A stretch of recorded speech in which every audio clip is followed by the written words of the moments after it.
নিজের মূল্য বোঝাতে মাঝে মাঝে চুপ থাকা খুবই জরুরি। এটি কেবল একটি কৌশল না, বরং নিজের সম্মান এবং আত্মমর্যাদা বজায় রাখার একটি গুরুত্বপূর্ণ উপায়। চলুন তাহলে জেনে নেওয়া যাক নিজের মূল্য বোঝাতে মাঝে মাঝে চুপ থাকা কেন প্রয়োজন।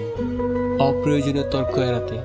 যখন পরিস্থিতি উত্তপ্ত থাকে বা আপনি জানেন যে আপনার কথা কেউ বুঝবে না, তখন চুপ থাকাই শ্রেয়। এতে অপ্রয়োজনীয় বিবাদ এবং মানসিক চাপ এড়ানো যায়। কথা বলার সঠিক সময় বেছে নিতে।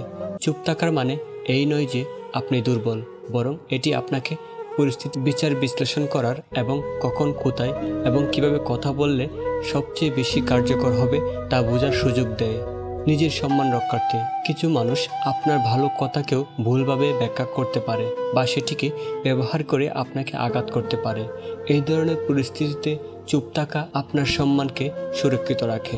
অন্যদের মূল্য দিতে। মাঝে মাঝে অন্যদের কথা মন দিয়ে শোনাও গুরুত্বপূর্ণ। এতে আপনি তাদের দৃষ্টিভঙ্গি বুঝতে পারবেন এবং আপনার প্রতিক্রিয়া আরও সুনিশ্চিত হবে। শারীরিক ও মানসিক শান্তি। নিরন্তর কথা বলা বা তর্কে জড়িয়ে পড়া মানসিক শক্তি নষ্ট করে।